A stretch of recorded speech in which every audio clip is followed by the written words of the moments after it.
Hello everyone, welcome you all.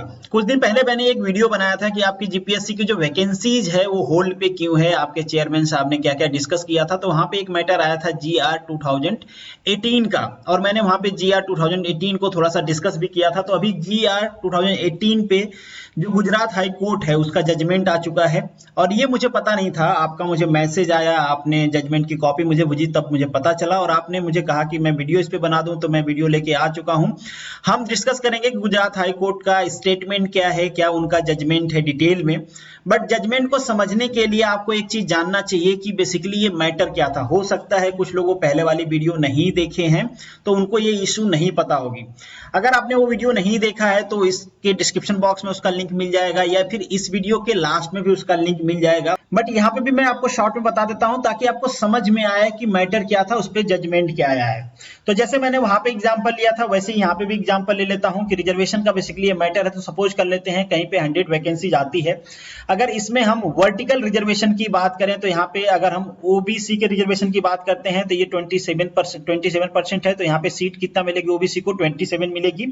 अगर हम SC की बात करते हैं तो एससी के लिए रिजर्वेशन है 7%, तो यहाँ पे एससी की सीट हो जाएगी 7। अगर हम इसी तरीके से एसटी की बात करते हैं तो एसटी का 15% रिजर्वेशन है, तो इसको सीट मिलेगी 15। इसी तरीके से ईडब्ल्यूएस का जो रिजर्वेशन है 10% है, तो यहाँ पे ईडब्ल्यूएस को सीट मिल जाएगी 10।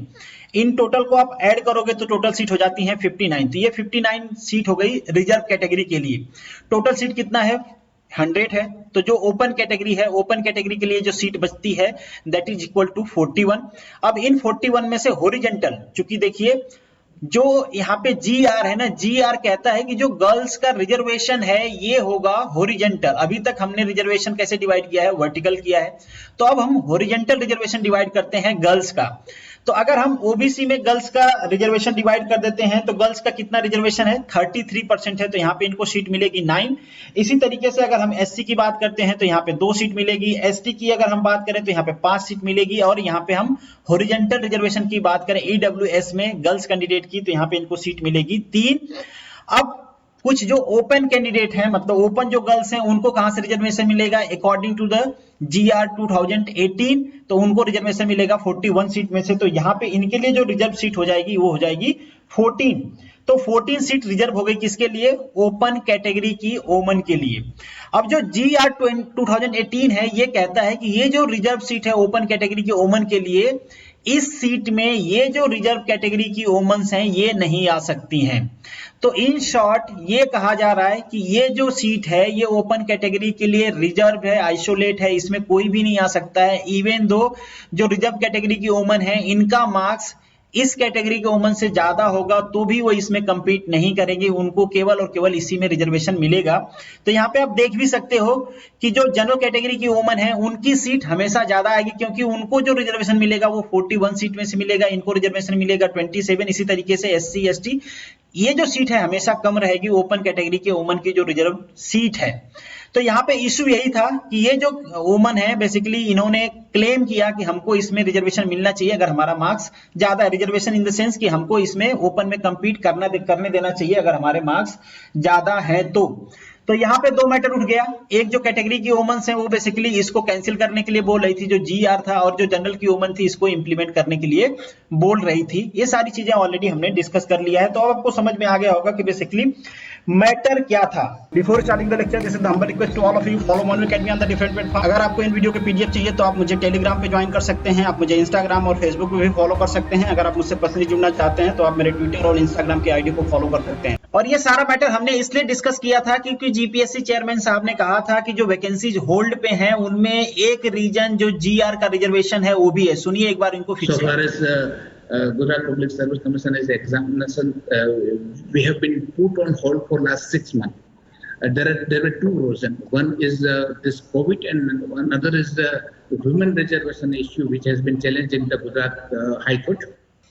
तो आपने चेयरमैन साहब को सुन लिया। इससे पहले मैंने ये वीडियो आपको दिखाया था, ये कह रहे हैं कि जो गर्ल्स रिजर्वेशन था, वुमन रिजर्वेशन था, इसके वजह से भी वैकेंसी होल्ड पे है। तो अब हम उम्मीद करते हैं कि एक जो प्रॉब्लम थी ये तो रिजॉल्व हो चुकी है। हाँ, कोविड की प्रॉब्लम अभी है, तो जीपीएससी एटलीस्ट डेट अनाउंस कर देगी और जो वैकेंसीज पेंडिंग में है उनका रिजल्ट तो एटलीस्ट अनाउंस करेगी ही करेगी। अब आगे डिस्कस करते हैं कि जजमेंट क्या आया है। देखिए, जजमेंट देने से पहले जो गुजरात हाई कोर्ट है ये बहुत सारे जजमेंट को कोट करते हैं, वो जजमेंट चाहे सुप्रीम कोर्ट से रिलेटेड हो या फिर किसी दूसरे स्टेट के हाई कोर्ट से रिलेटेड हो। एक चीज यहाँ पे और आपको जाननी चाहिए कि जो सुप्रीम कोर्ट का जजमेंट होता है उसको high court as a law implement कर सकते हैं। अगर यहाँ से कोई जजमेंट आया है तो उसको वो कोर्ट करते हैं एज अ लॉ, क्योंकि ये हायर कोर्ट है। हाँ, सुप्रीम कोर्ट का जो जजमेंट होता है उसको सुप्रीम कोर्ट रिव्यू कर सकती है, बट जब तक उस पर रिव्यू नहीं हुआ है, अगर कोई जजमेंट आया है तो जो हाई कोर्ट है उसको एज अ लॉ ट्रीट कर सकती है। तो बेसिकली गुजरात हाई कोर्ट ने यहाँ पे सुप्रीम कोर्ट के एक जजमेंट को कोट किया है, और ये जो जजमेंट था बेसिकली रिलेटेड था इंदिरा सवानी से रिलेटेड। यहाँ पे कहा गया है कि अगर कोई शेड्यूल कास्ट की गर्ल है, अगर वो कंप्यूट करती है देयर ओन मेरिट, अगर उसकी मेरिट ओपन कैटेगरी में कंपीट करने के लिए है तो उसको यहाँ पे रिजर्व कोटा में कंसीडर नहीं किया जाएगा, उसको as a open competitor treat किया जाएगा। तो ये बेसिकली एक रेफरेंस है, ऐसे बहुत सारे रेफरेंस गुजरात हाई कोर्ट ने अपने डिसीजन में दिया है, तो वो सारे रेफरेंस हम डिस्कस नहीं करते हैं। अब मूव करते हैं कि गुजरात हाई कोर्ट ने आगे क्या कहा, अपने जजमेंट में कहा। अब आगे गुजरात हाईकोर्ट कहता है कि जो हमने ऊपर ये सारा डिस्कशन किया है, बेसिकली जो रेफरेंस उन्होंने दिया था, जैसे एक रेफरेंस को हमने डिस्कस किया वैसे बहुत सारे रेफरेंस उन्होंने दिए हैं।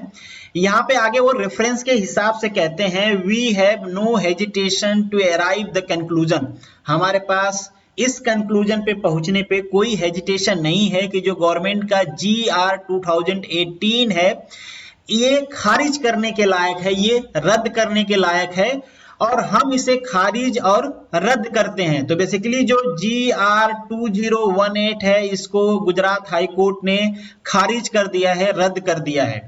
इसी के साथ गुजरात हाई कोर्ट ने कहा है, बेसिकली ये एक पुलिस इंस्पेक्टर की पोस्ट थी, जो बेसिकली वैकेंसी थी वो 115 की थी, और यहाँ पे जो बेसिकली लिस्ट में नाम दिया गया था जीपीएससी के 30108 का दिया गया था। तो यहाँ पे जो 7 कैंडिडेट रिमेनिंग थे जो बेसिकली रिजर्वेशन का पंगा हुआ था, यहाँ पे कोर्ट ने कहा है कि आप इनको ज्वाइनिंग दो। यहाँ पे बताया गया है कि state government is directed to give appointment of remaining 7 candidate out of the selected list of GPSC 115। ठीक है, तो इनमें से केवल 108 को ही सेलेक्ट किया गया था, तो यहाँ पे इन जो 7 बचे हुए थे उनको भी अब अपॉइंट करना होगा, ये गवर्नमेंट को डायरेक्ट कर दिया गया है। और आगे हाईकोर्ट कहता है कि all women in respective of whether they belong, सारी औरतें किसी भी कास्ट या कैटेगरी से वो बिलोंग करती हैं, सभी जो जनरल कैटेगरी के लिए रिजर्व्ड कोटा था, जो 14 सीट की हम लोग बात कर रहे थे एग्जाम्पल के तौर पे, उसमें कोई भी वुमन कंपीट कर सकती है।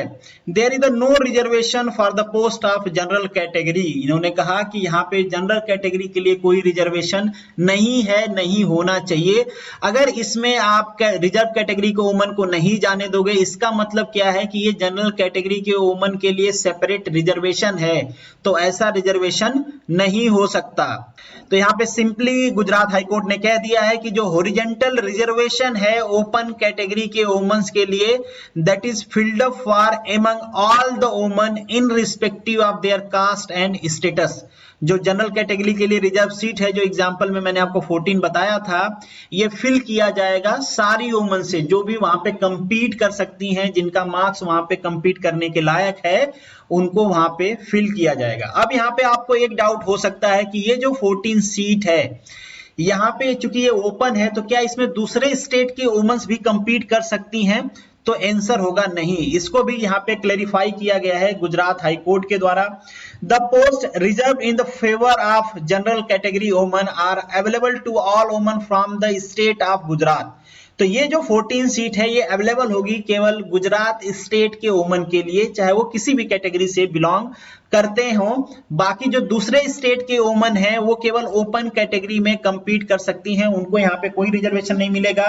तो जैसे मैंने 100 सीट का आपको एक एग्जांपल दिया था, वहां पे 27 सीट सारे रिजर्वेशन कट करने के बाद 27 प्योर अनरिजर्व सीट बचती है। तो अगर दूसरे स्टेट का मेन हो या वुमेन हो, उसको बेसिकली इस 27 सीट में कंपीट करना होगा। तो उम्मीद करता हूं ये पूरा जो डिसीजन है आपको समझ में आ गया होगा। स्टिल अगर आपको कोई डाउट है तो कमेंट बॉक्स में लिखिएगा। यहाँ पे मैं पूरे डिसीजन को बहुत ही शॉर्ट में करके बताया है। बहुत सारी चीज थी, आपने देखा कि बहुत सारे पेज का जजमेंट है, बट मैंने शॉर्ट में आपको बता दिया है। स्टिल अगर आपको कोई डाउट होगा तो कमेंट बॉक्स में जरूर लिखिएगा। अगर आपको डिटेल वीडियो चाहिए पूरे जजमेंट पे तो भी आप लिख सकते हो, मैं डिटेल वीडियो भी बना दूंगा। मिलेंगे नेक्स्ट वीडियो में, तब तक के लिए all the best, good luck.